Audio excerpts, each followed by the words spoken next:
Alrighty, everybody. This is my girl Annie.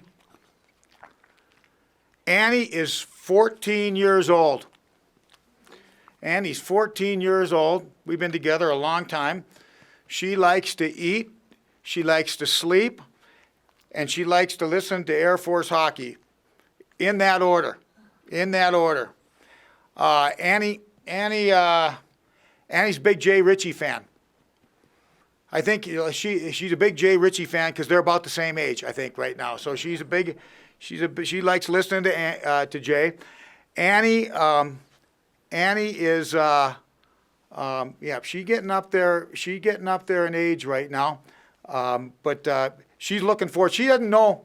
You know what, Kate? Come on up here, Kate. You come on, right up here, Kate. Come on. We're gonna get Kate up here.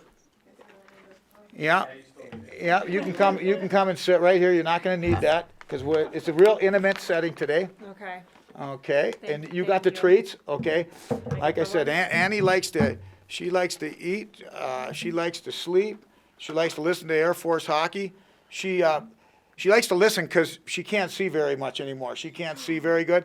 You know. She can smell. She can't see. We're a good pair right now because she can't see and I can't hear. Oh. You know that because I always ask, and I'm asking you all the time to repeat your questions all the time, and not because you're a soft talker, because I can't hear anymore. We're both getting up there. But anyway, Annie is coming today. She's here today because she is going to be in charge of the team meeting today. She's in charge of the team meeting. She didn't know how many more playoff runs she's got left in her. And she wants to tell those boys that, you know, before her run is through, she wants to see at least one more series playoff victory. And she wants to see it this weekend. And you know, it's her. She said she may have more playoff runs in her than our seniors do. So our seniors better have a sense of urgency.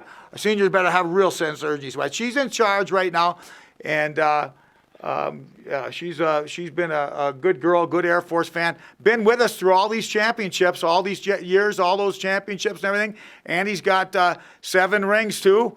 She gets one too as well, and 9 championships, 7 rings. She's got all the bling to go with it.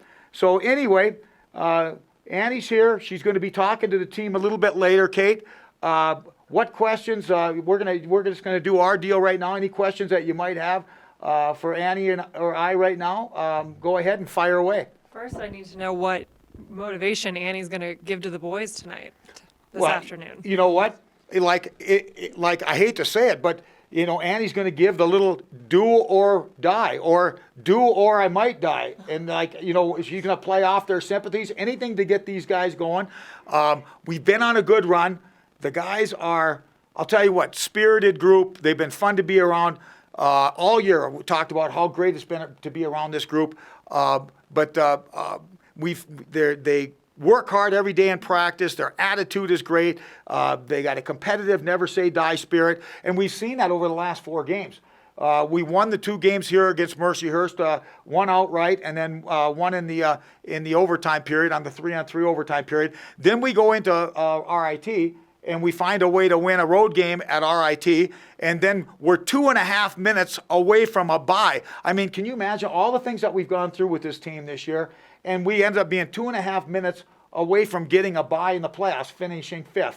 Well, RIT scores, they're a good team, and we end up finishing 6th, and we're going to host Mercyhurst this weekend, which isn't the worst thing in the world either. I mean, our fans are going to get a playoff series now, and also if we can get by Mercyhurst this weekend, where do we go? We're going to go where we would have gone had we got the bye. We're going to go back to RIT and play them. So I like the way this is kind of fell into place. We've got, you know, nobody's an easy opponent. Mercyhurst is going to be tough this weekend. They were tough 2 weekends ago, but we have beat them here. We know we can beat them here, and we just got to go out and get it done. And then if we do, we go to Rochester, in a place that we should know that we can win on the road, because we just won there on the road. And then if we get through that, you know, obviously tough, but it is what it is. We have 2 familiar opponents. We've got video on them, fresh video on both those opponents. Got to take care of Mercyhurst first, then to go on RIT. and then it's all gravy after that if we're able to get by them. Now that's a tall order, but that's kind of where things are in front of us right now. We're excited about it. The boys are excited. We talked to them about it. Annie's going to get them even more excited today when she talks to them. And it's been a weird year. Like if you ever asked me a couple years ago that I'd be having fun in a 10-win season, I would have looked at you like you had three heads.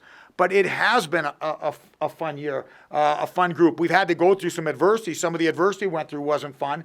But working with this group and how hard they compete.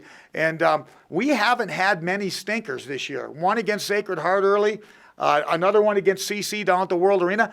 That's about it. I mean, this group has been a joy. But now it all needs to come together. And we talked about also how our progress as a team needed to start to show on the scoreboard, and it needed to start to come out and show itself in the win-loss column, and it has over the last 4 games. Like I said, we're technically we're 2-1-1.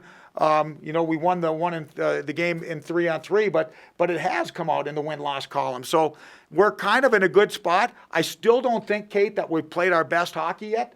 I think there's still a little bit left, and that's what needs to come out this weekend, and that's why we're pulling out all the stops.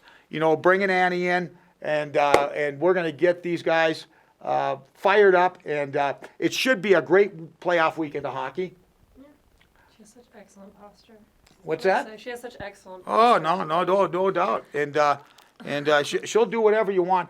If you give her a treat. Okay. Yeah, her love used to be unconditional. It ain't anymore. Her love is conditional. It's based on the treat factor. So if you want to stay on her good side, just keep feeding her those treats, and she'll follow you home. She'll follow you home.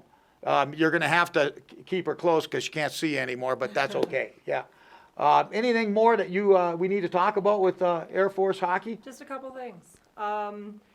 As far as positives, you said extra games for the fans. That's always, I'm sure they will not complain. But you said that they're not playing their best, or your best hockey is still ahead of you. And this gives you, before the games get to be one-offs, this gives you more of a chance to get there. Do you think that that's a good thing? Right now it is what it is, and we got to play this weekend. We're coming off, we're going to spin it the way we have to spin it, and we've won in our eyes. We can say we've won 3 of our last 4 games. Okay, well now we're in the playoffs. Moving forward, ideally, if we're going to survive, we need to win. Ideally, win 4 of the next 4. Because if you have to go 3 games in these series, you have to use more battery acid. The more battery acid we have to use against Mercyhurst, if we get by Mercyhurst, the less we're going to have when we go play RIT. So, I do think, we're playing really well right now, but we don't score much. And offensively, we need to get a little bit more. Defensively, we need to shave a few more mistakes. And to be honest with you, that's that fine line, and that's going to be the fine line between us succeeding this weekend or failing, or succeeding the following weekend against RIT or failing. I do think, I really don't believe this team's played some good hockey, but I really don't believe that we've seen their best game collectively, and hopefully we see that this weekend. And can you elaborate a bit on a comment that you made a mere 2 weeks ago, last time you guys played Mercyhurst? You said they're not terrible, they're just young. And I really believe that. They were here, and they've got some skill and talent. They've just got some youth. To be honest with you, we are a combination of older players and younger players. Dave Toller's here and did the 2 games. He's got a great hockey eye for a guy from Walsenburg, best hockey man ever from Walsenburg. But to tell you about those games, the second night against RIT, and they've got a little bit of an older team. The difference between night 1 and night 2. Night 2 was a little tougher on some of our younger guys that haven't been in the weight room with Coach Bodette and don't have that physical maturity. And Mercyhurst is coming here. They don't have a lot of older guys, and they do have a lot of younger guys. So I think for both teams, it's going to be important. Friday night is massive for both teams. Friday night is massive. Whoever gets that win on Friday, hey, they haven't won a lot of back-to-back games. We haven't won a lot of back-to-back games. So winning Friday is going to be massive. You're going to force the other team to have to sweep to win the series. So, but no, they've got to. They're going to, this is going to be a really good series. And Mercyhurst, regardless of whether they win, lose this weekend and move on, they've got some good young players that are, once they get some physical maturity, they're going to be back contending in a year or so. And you know what? I think we're maybe a little closer because we got a few more older guys, and we maybe could make it happen a little quicker. But we'd like to make things happen this year and then come back with that young group that we do have. And hey, last weekend, another little item last weekend. In the goals that we scored 6 goals on the weekend, 4 against the other team's goalie. And of the 4 we scored against the other team's goalie, all were scored by our freshmen. All were scored. Now, Tomlak and Mirages got a goal, empty net goals, but the goals that were scored against the other team's goalie all 4 were scored by our freshmen. And let's face it, this weekend, playoffs, like our upperclassmen better contribute. Our freshmen have come along and they're doing their part. And now, hey, we need all the oars in the water this weekend. We need all the oars. And if we can get all the oars in the water and elevate our game that much, I like the prospects of our team moving forward, going to Rochester and giving them all they can handle and even more. All right, I lied. Last one. And it's another elaboration. You said multiple times, even though it's a 10-win season, I'm enjoying it. This has been a special group. Their spirit, you feel bad for them when they lose. It's not, necessarily their fault. Can you just kind of talk a bit about why this is such a special team, just in a little more detail? Yeah. Well, I've been doing this a long time, and, I do it now because I enjoy it. I enjoy the coaching. I enjoy my staff. I enjoy being around the boys, and when you have a group that's fun to be around, you know what I mean? And that's what. And I'm not one. I've never coached the scoreboard, and I never will. There's an old saying: "Do the best you can with what you got." And I really believe that we are doing the best we have with what we got. And I really believe what we got is the guys are putting their best foot forward. And when you've got dialed in, bright-eyed guys that come, listen, do everything you say, go out in practices and battle and fight. Hey, we almost had fights in practice yesterday, not because our guys didn't like each other. It's because they still care. They're still interested. They want the season to continue. And some things bubbled over yesterday between Pulver and Mirages, and that's not a bad thing. It's not a bad thing. You got 2 trains on the track, 2 guys that care a lot, and every once in a while, things will bubble over. I'd much rather be dealing with that than to have a bunch of nice guys out there going through the motions, not wanting to get the other guy angry. Everybody's pushing each other to be better. And again, the wins, the 10-win season, whatever we end up with this year, I really believe that this team will have found a way to maximize its potential. Whatever it had the potential to be, I really believe they have. They will have done that. And like I said, at the end here, we've been looking for a silver lining to that cloud. And to really top this thing off right, to really top it off well, is to find a way to have this playoff, late season playoff run, find a way to get a win at home for the seniors in their final playoff series in the Cadet Ice Arena, and then go on the road to RIT. And you know what? RIT is a really good team, really well coached, and but it's a building we've had success in. They beat us Saturday night, and we had won seven in a row. So RIT knows that Air Force is dangerous in their building. We know that we can win in their building. And like I said, I think we got to have a great series this weekend against Mercyhurst. And if we can get by this, I think you're gonna see us go to Rochester and have another barn burner with RIT. Very, very, very last one. Swear this time. For You- real.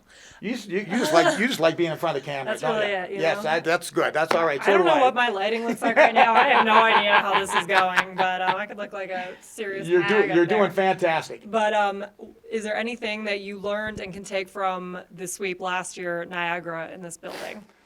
Well, one thing about our team, we've learned about our team, we're not going to score. We don't score a lot. And another thing, when you get into playoffs, you get into a playoff series, and if you're a team that doesn't score a lot, you know what? You better score first. So I think a big key this weekend, hey, it's going to be goaltending, special teams. That's always big in the playoffs, right? Goaltending and special teams.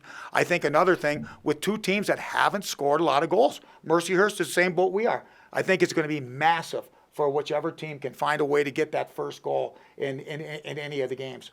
Okay.